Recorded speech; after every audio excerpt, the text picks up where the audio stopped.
नांदेड़ शहर की आबादी में हो रहे इजाफे को देखते हुए जहां एक तरफ रिहायशी बस्तियों में इजाफा हो रहा है तो वहीं दूसरी तरफ शहर के मुख्तलिफ इलाकों में तदफीन के लिए नए कब्रस्तानों की भी शदीद ज़रूरत महसूस की जा रही है। ऐसी ही ज़रूरत शहर के कसीर मुस्लिम आबादी वाले इलाके सादत नगर में महसूस की जा रही थी। किसी मैयत को तदफीन के लिए मकामी लोगों को नई आबादी के कब्रस्तान का रुख करना पड़ता। मकामी लोगों की जानिब से नांदेड़ म्यूनसिपल कॉरपोरेशन इंतज़ामिया से एक लंबे अरसे से कब्रस्तान के लिए जगह फराहम करने की मांग की जा रही थी। आखिरकार मुकामी मुसलमानों का ये देरीना मुतालबा मंजूर हो चुका है। आज बाज़ाब्ता एक तकरीब के दौरान सादत नगर में नए कब्रस्तान के लिए मुख्तस की गई जगह कब्रस्तान में तब्दील कर दिया गया है। यहाँ कब्रस्तान का बोर्ड भी नस्ब किया गया है। कब्रस्तान के लिए नांदेड़ म्यूनसिपल कॉरपोरेशन इंतज़ामिया ने जगह फराहम की है। कब्रस्तान के लिए जगह हासिल करने में मुकामी कारपोरेटर अब्दुल अलीम खान के अलावा कारपोरेटर रायबोले, संदीप सोनकामड़े, उमेश चौहान, अशोक काकंडीकर समेत मुतादिद अफराद ने अहम रोल अदा किया है। बार बार इन लोगों ने कारपोरेशन इंतज़ामिया से नुमाइंदगी की और मकामी मुसलमानों के इस मुतालबे को मनवाने के लिए कोशिशें की, जिसकी वजह से अब ये मुतालबा पूरा हो गया है। सादत नगर में कब्रस्तान के लिए जगह मुख्तस होने पर यहाँ के लोगों के लिए काफ़ी सहूलत हो जाएगी। किसी भी मैयत को दफनाने के लिए अब इन्हें नई आबादी के कब्रस्तान तक जाने की ज़रूरत नहीं है। करीब में ही तदफीन का ये अमल अंजाम दिया जा सकेगा। अल्हम्दुलिल्लाह आज हमारे रायबोले साहब, संदीप सोनकामड़े, विठल पाटिल डग, उमेश चौहान और यहाँ के जो भी हमारे अशोक काकंडीकर, ये सब लोगों ने मुस्लिम कब्रस्तान के लिए मेरे साथ सब लोगों ने मदद की है। ख़ास तौर से रायबोले साहब ने जो पाठ पुरावा किए, इसकी वजह से यहाँ आज कब्रस्तान की बहुत शदीद ज़रूरत थी।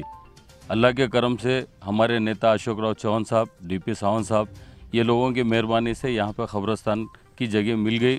नगर पालिका की तरफ से आज उसका उद्घाटन हो गया। मुस्लिम दफनभूमीला काल महापालिकेचे कर्मचारी येऊन जागेचा ताबा दिलेला आहे। गेल्या अनेक वर्षाचा विषय होता। शिवाजीनगरची दफनभूमीची जागा कमी पडत असल्यामुळं लोकांची बऱ्याच दिवसापासून अशोक चव्हाणांकडे साहेबाकडे मागणी होती, डीपी साहेबाकडे मागणी होती आणि आम्ही थोडासा पाठपुरावा करून हा विषय जनरल बॉडीत असेल, स्टँडिंगला असेल, हा विषय पास करून दफनभूमीला जागा मिळवून देण्यासाठी आम्ही प्रयत्न केले। ही जागा पूर्ण 8 एकर जागा आहे। 8 एकर जागेवर दफनभूमीला आरक्षित जागा आहे। गेल्या अनेक वर्षापासून ही दफनभूमीसाठी जागा आरक्षित होती। त्याच्यामध्ये गार्डन आहे। जे चतुर्थ कर्मचारी आहेत महापालिकेचे, त्याच्या घरकुलाचा विषय या जागेचा आहे। त्या जागेत आपण त्याचे घरकुले बांधणार आहोत। म्हणजे 8 एकरच्या जागेमध्ये वेगवेगळे महापालिकेचे उपक्रम हाती घेण्याचा महापालिकेचा विषय आहे आणि त्याच्यामधली जी जागा दफनभूमीसाठी काल महापालिकेच्या कर्मचाऱ्यांनी हस्तांतरित केलेली आहे। ही जागा माझ्या माहितीप्रमाणे 1.25 एकरच्या आतमध्ये ही जागा आहे। खरं म्हणजे 1.25 एकरच्या आत बाहेर जागा आहे। हा हुबा पट्टा आहे। खरं म्हणजे अशी थोडीशी कमी जागा भेटली आम्हाला आणि विशेष करून कमिशनर 2-3 वेळा या जागेवर येऊन गेले। आयुक्त आले, डिप्टी आयुक्त आले, सगळे अधिकारी येऊन या जागेची पाहणी केली आणि आयुक्त साहेबांचं असं म्हणणं होतं की तिथपर्यंत रस्ता आहे, दफनभूमीपर्यंत रस्ता आला पाहिजे, केला पाहिजेत म्हणून आयुक्त साहेबांनी या इथपर्यंत रस्त्याची मंजुरी दिलेली आहे।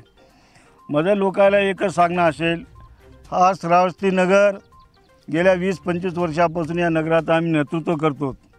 या नगरामध्ये कधी जातीयवादी दंगल कधी घडलेली नाही। 18 पगड जातीचे लोक इथे वास्तव्याला आहेत आणि आज मुस्लिम असतील, बौद्ध असतील, वारिक समाज आहे, बऱ्याच समाजाचे इथं लोक राहतात, गुन्ह्या गोविंदाने राहतात।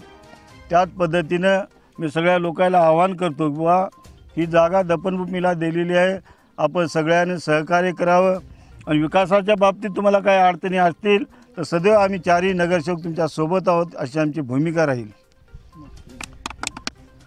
आज या ठिकाणी मुस्लिम दफनभूमीची जागा या ठिकाणी पाटीचं या ठिकाणी उद्घाटन करण्यात आलेलं आहे। या ठिकाणी आमच्या वार्डाचे नगरसेवक आलिमभाई सुभाषदत्ता रायबोले यांच्या हस्ते या ठिकाणी दफनभूमीच्या पाटीचं उद्घाटन झालेलं आहे। खरंच या भागातील जे मुस्लिम समाज आहे आमचा, तर त्या समाजासाठी इथून शिवाजीनगरला त्यांचा मृत्यूदेह अक्षरशः खांद्यावर घेऊन जाणं प्रॅक्टिकली अवघड आहे। म्हणून महानगरपालिकेने किंवा अशोकराव साहेबांनी जो काही निर्णय या ठिकाणी दफनभूमी देण्याचा जो निर्णय घेतलेला आहे, तो अतिशय योग्य आहे असं या ठिकाणी मला म्हणायचं आहे. पर जो है सो बहुत दिनों से जद्दोजहद चल रही थी कब्रस्तान की. बहुत बोल तो कहता है जब भी इंतकाल हुआ तो हमारे दिल में ये आता था कि यहाँ पर भी एक कब्रस्तान हो. दादा को हम हमेशा बोलते थे जब यहाँ से खाने पे लेके जाते थे 1 किलोमीटर यहाँ से नयाबदी का कब्रस्तान है. तो अल्हम्दुलिल्लाह यहाँ पर जो कब्रस्तान होगा, जो महापालिका ने जो स्टेप लिया है, जो हमारे चारों भी नगर सेवक उन्होंने जो काम किया है वो तारीफ़ काबिल है और इंशाअल्लाह हम वो कभी भूलेंगे नहीं. और ये कब्रस्तान की तो जगह का तो हो गया. मैं सुभाषदादा रायबोले से एक बात ये कहना चाहूँगा कि आगे चल के जो कंपाउंड का है, ये कंपाउंड का जल्द से जल्द एक प्रस्ताव जीबी में रखे और वो मंजूरी करके ले इंशाल्लाह. अल्हम्दुलिल्लाह आज का ये प्रोग्राम कब्रस्तान की जो जगह का प्रोग्राम है, बहुत दिनों से ये परेशानी हो रही थी कि यहाँ से जो है कब्रस्तान नयाबदी में है जो तकरीबन 2 किलोमीटर के ऊपर है, तो बहुत परेशानी का सामना करना पड़ा था.